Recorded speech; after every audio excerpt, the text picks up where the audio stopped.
Hi, it's Jamie. This is If You Knew Me, a show where we share stories from the inner lives of women. Stories about things that women feel, think, believe, and want, but almost never take the time to tell themselves, let alone their close friends or lovers. Before we dive in today, I want to thank all of our supporters on Patreon. Truly, thank you so much for supporting the show. It costs $3 or more a month. You can submit ideas for guests and get behind-the-scenes extras. That's at patreon.com/ifyouknewme. There's a link in the show notes. Thanks to everyone who has been subscribing, rating, and reviewing the show. We read every single one that you submit, including this recent one from Dawn, who wrote, Jamie Younger is a seasoned interviewer who approaches her subjects with great respect, compassion, and curiosity. Turning her lens to the myriad female stories out there is a wonderful development. I genuinely look forward to upcoming episodes and highly recommend adding this podcast to your queue. Thanks so much for the kind words, Dawn. So this week, we hear a story from Molly Woods Drake. Molly is spelled M-A-L-I, and that is her real name. Molly's early life was heavily influenced by her parents' political activism. Her mom and dad worked tirelessly alongside the famous labor activist Cesar Chavez, pushing for farm workers' rights in the 1960s and 70s. Molly has continued her parents' legacy. She co-founded and leads a nonprofit in California that works to disassemble structural racism. Her story for this podcast, though, is not about rights or racism. It's about a universal question that so many of us face. How can I pursue my own ambitions and also devote time to becoming a parent? And even if you don't want to become a mom yourself, the question remains, what do we do when we are faced with two competing desires? Can we make space for both of them? Is it possible, realistic, and recommended? Molly's story is entitled Deciding Between Motherhood and Personal Ambition.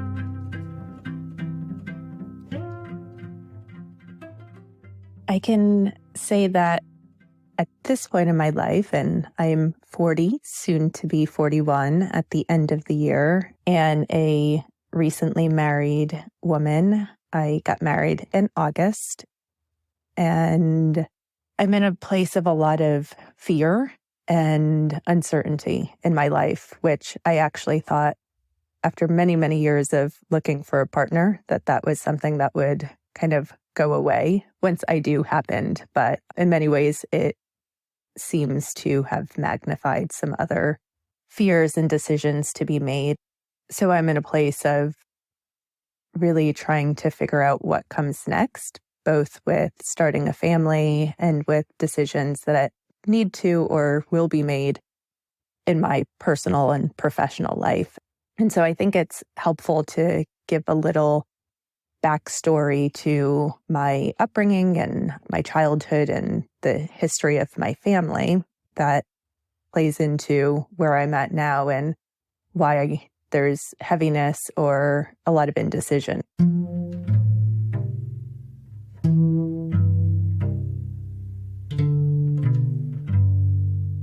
So I'm the daughter of two community and labor organizers. My dad, his name was Jim Drake. He was one of the founders of the United Farm Workers movement with Cesar Chavez. And my mom met him while she also went to go work as an organizer with the farm workers. I believe in the 60s is when they met or were working together. And I was born in 81 in Jackson, Mississippi. My parents had both left the farm workers together and moved to Mississippi to organize the first Black woodcutters into credit unions so that they would have some independence and financial freedom within their work there in Mississippi. And I was born shortly after my parents had been evicted from their house in Mississippi for having a Black friend over for dinner. And my mom made the decision that she was going to fight back against this. And it went all the way to the Fifth Circuit where she won a case there. And I share that just, it's like, these are the people that I was raised by. Like my mom was extremely strong-willed and both of my parents had a strong sense of justice. And morality and values of equity and fairness and fighting for people that might not otherwise have a voice of their own or didn't know that they had a voice of their own unless somebody empowered them to find it.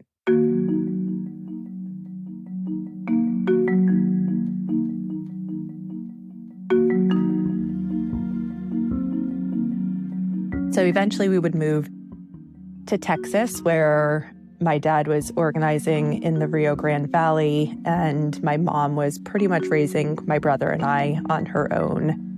And we were there for about 2.5 years and then moved to northern New Jersey when my dad took a job in the South Bronx. And my mom in the beginning was a stay-at-home mom, which I, having got to know her as an adult, know is a really, really difficult thing for her to do. She suffered from some postpartum depression in losing her own identity as much as she wanted to be a mom.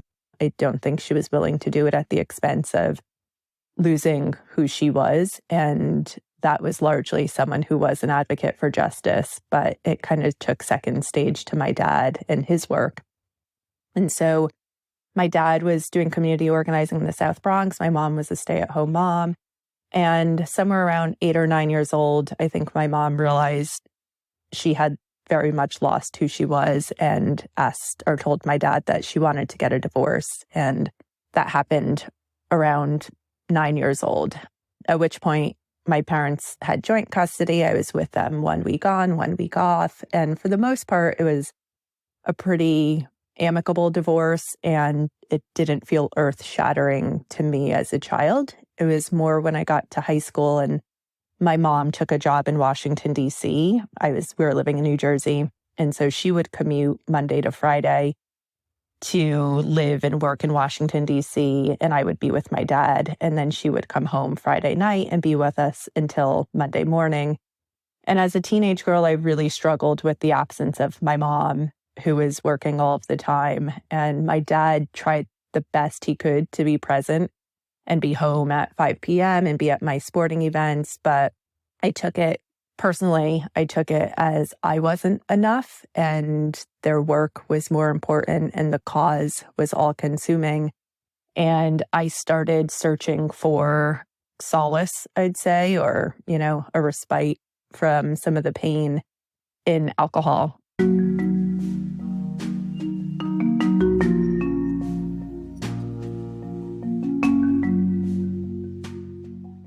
The first time I drank, I was 13 and a freshman in high school, and I ended up in the hospital for alcohol poisoning.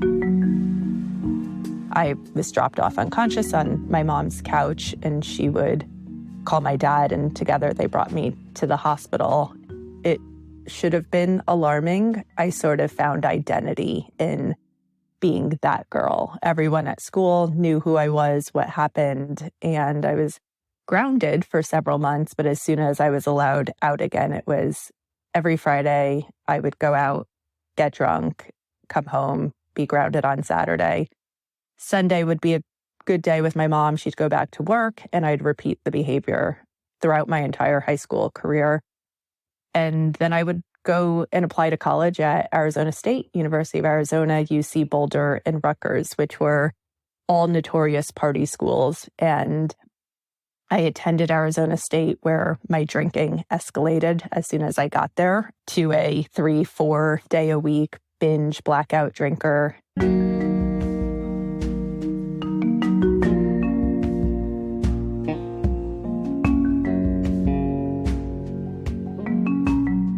My drinking and what came with it was absolutely riddled with wreckage. I crashed cars. I stole money from my parents. I was the victim of multiple sexual assaults and rape.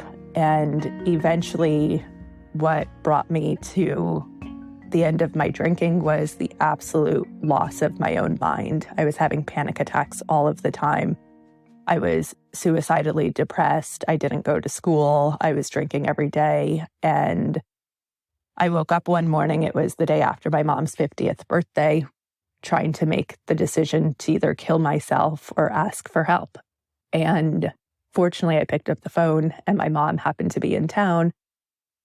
and told her that I was sick. And she asked if I had been drinking, and I said yes. And she said, pack your stuff. I'm coming to get you. And I said, good, because I need help. And I think that was probably the first time that I could remember since being a child that I asked for real help from my parents and believed that they were going to show up, which they did. I checked into a rehab facility, but before that happened, my dad was diagnosed with lung cancer, and he basically just said to me, like, I'm going to do my treatment, you go and do your treatment, and we'll both get better and we'll make it to the other side.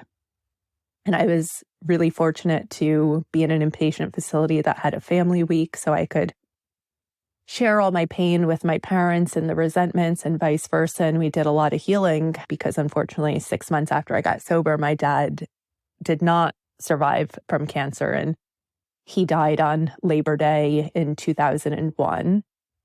And I was able to be there. And the last thing my dad said to me before he died was, are you going to be okay? And I just think of, my dad was dying and he knew it. And his biggest fear was his only daughter and his youngest child was 6 months sober, still suicidally depressed and suffering from horrible anxiety. And he knew like he couldn't hold on. But I also knew, like, when I said it, I was just like, you have to say yes so he can let go. And I kind of believed it, that I was going to be okay. And he passed away, and 8 days later was September 11th. And so that was my 19th year, which everything kind of seemed to fall apart. But it was also the time in my life where I finally asked for help. My mom showed up in ways that she'd never shown up before, and she has every day since then. And I made a decision then that, I realized with my dad dying so quickly and unexpectedly, and also with my whole life changing, leaving college, getting sober at 19, battling depression, that I didn't know the length of my life, but I was going to make the most of it and do everything I could to value life in a way that I hadn't before.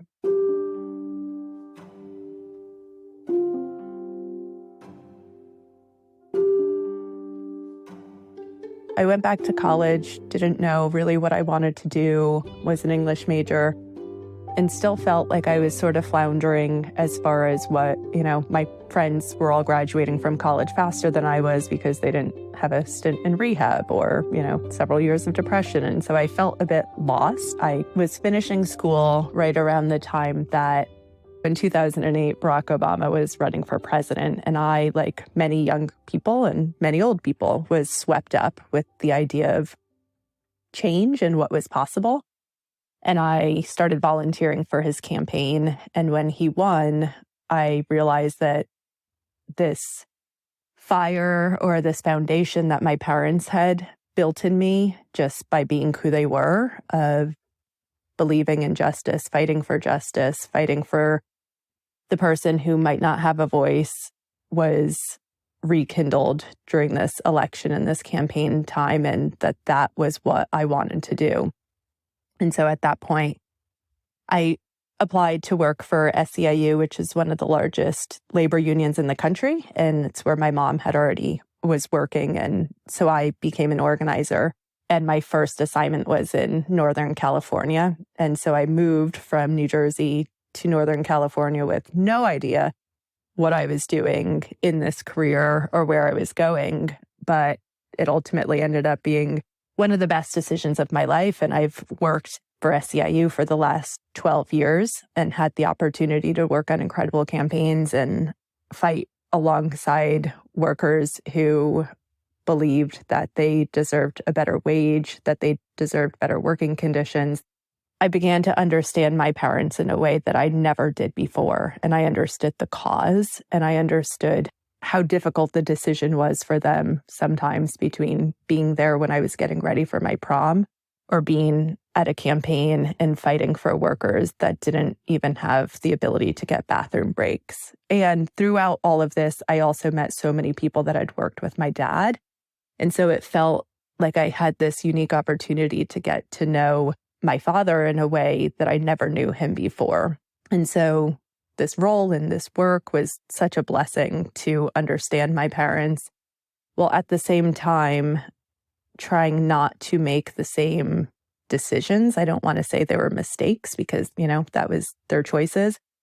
But for me, it was always about how do I balance a personal life and these deep desires and dreams I have about falling in love, getting married, starting a family, with doing the work of social justice, racial justice, fighting for human rights.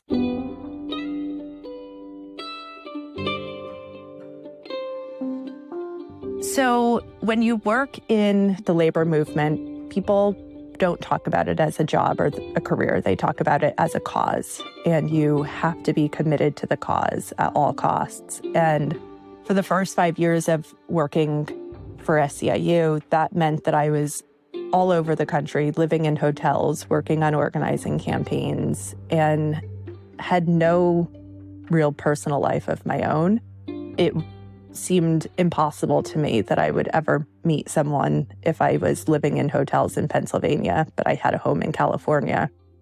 And so after 6 years, I let my boss know that I was either going to leave or I needed to be in a position that was going to be a stable position. And so at that point, I transferred within my organization to have a job that I represented workers at one specific hospital in northern San Diego.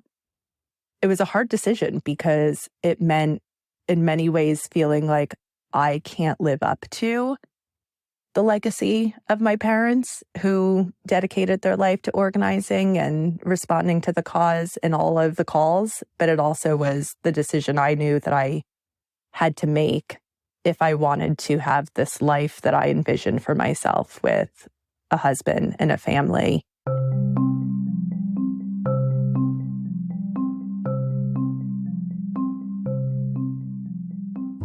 The other thing is when my dad died, he had been working on a book. One of the things he wrote towards the end of his life was, he called it Why I Organize.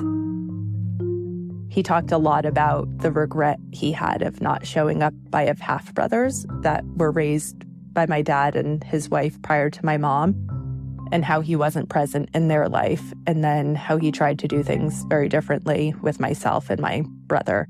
And he said that if he organizes and it's at the expense of the Drake network, which is our family, then he's no longer organizing for the right reasons, and that he would have to figure out a way to do it where he was not putting his family on the back burner. And that's something that has always stuck with me, that I was never going to organize or do this work at the expense of my family.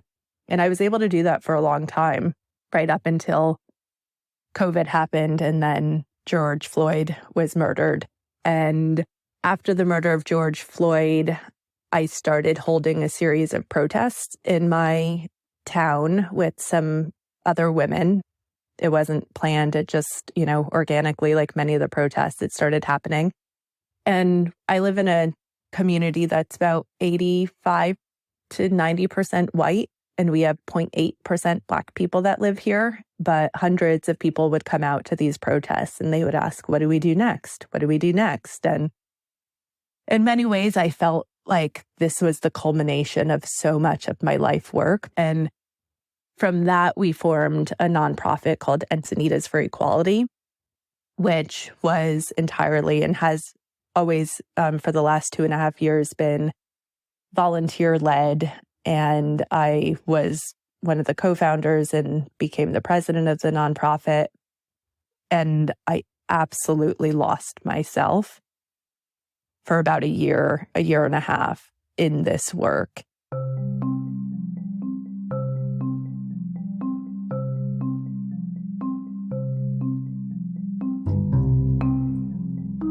I know there is so much anger of seeing a Black man murdered by the police And for me, it was just so hard to believe that in all of the ways we thought we had come so far, we really hadn't come very far at all when it came to racial justice.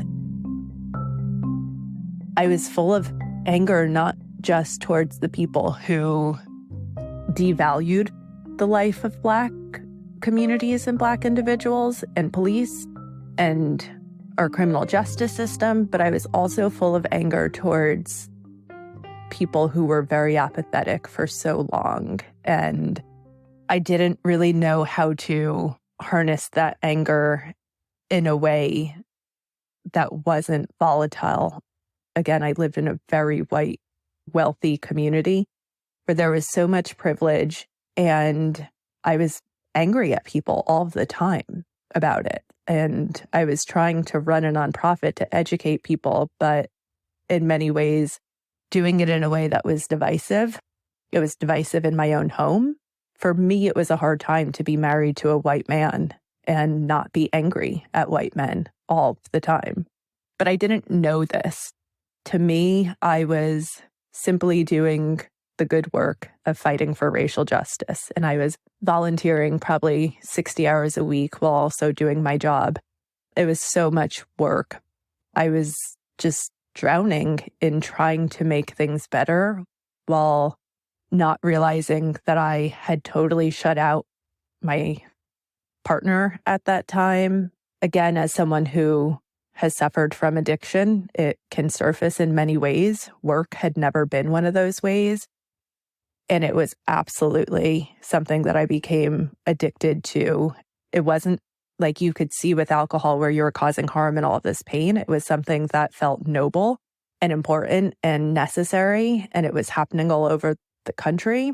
And so it really wasn't until shortly after my partner and I got engaged that he really just didn't seem present and seemed to withdraw more than he had before. And we were coming up on our wedding, and I realized we might not get married. He might not marry me because he has a lot of resentment and I've caused a lot of pain. And so this summer leading up to our wedding, I made the decision that I really needed to work a program around everything that was happening. And so I started going back to AA meetings, really diving into my spiritual practice. And I read a book called See No Stranger by Valerie Carr that talked about revolutionary love during these times. And I think that book was a pivotal moment for me in realizing that I was never going to create the sort of change I wanted to, both out in the world and within myself, if I couldn't find a way to do it with kindness and compassion and curiosity for people that might feel different than I do.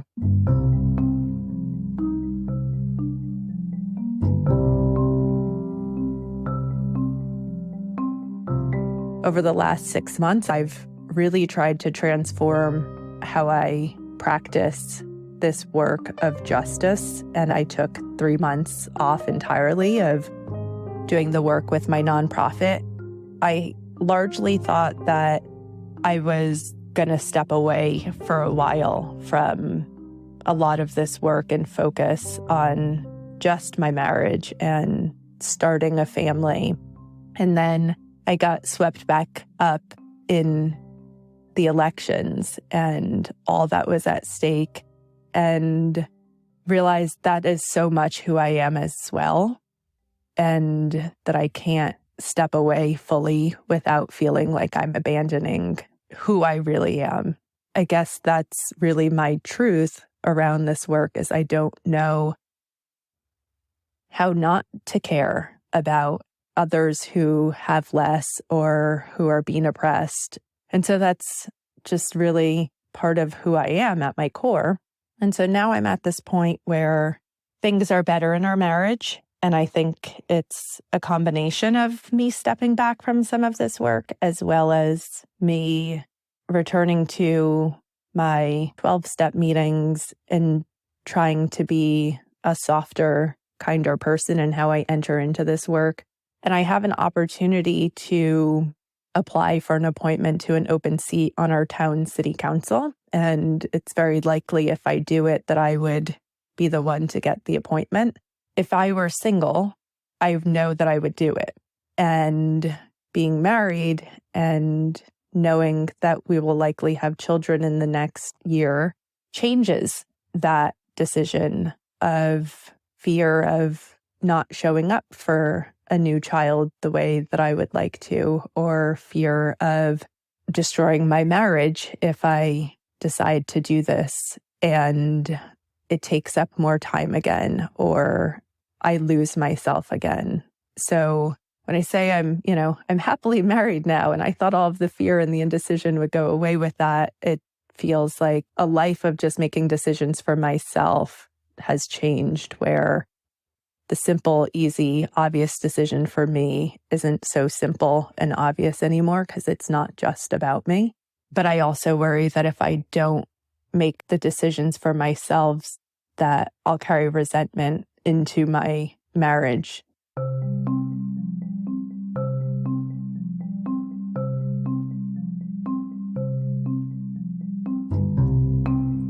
I'm really afraid of abandoning myself.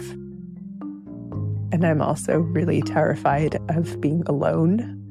And 3 months into a marriage, feeling like I could blow it up and be a failure. More than anything, I'm afraid of not having children and not just being like my parents who didn't show up in all of the right ways for their children, but making the wrong decision that I don't have that opportunity at all. And, there's parts of me that are still angry because I feel like these are decisions that women largely have to make. The decisions between family and motherhood and personal ambition. And it just seems really unfair at times that I do believe more women in places of decision-making and power is ultimately what our world needs. While at the same time, our world is set up to women from being able to do all of those things. And then sometimes I'm just hard on myself because I just think that maybe I'm just a woman that hasn't figured out how to do it all.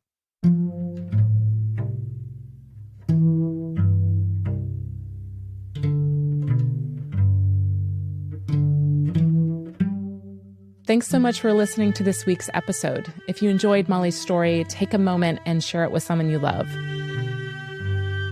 Molly is the president of Encinitas for Equality, a nonprofit with a mission to disassemble structural racism and systemic oppression through solidarity and service. She works full-time as a union organizer for SEIU, and she lives in northern San Diego with her husband. You can follow Molly on Instagram at Molly Wood, that's M-A-L-I Wood. I'll put the link in the show notes. And why not be bold? Just go find Molly and tell her what her story meant to you. We are on Instagram, Facebook, and LinkedIn at ifyouknewme.show. And I'm on Instagram at Jamie_Younger. You can look at the show notes to find the crazy spelling of my name. And last but not least, I want to thank our League of Women. At the end of 2022, we invited a select group of women leaders to help us expand and elevate this podcast with their time, talent, and resources. Our League members include Freda Hertz-Brown, Carrie Ahern, Christine Shook, Sister Monica Claire, Dawn Rude, Elizabeth Dewar, Kara Garner-Pass, and Karen McNeil. This podcast is produced by me, Jamie Younger, and my husband, Pete Herkmans. Thanks so much for listening to If You Knew Me. We'll be back with you next week.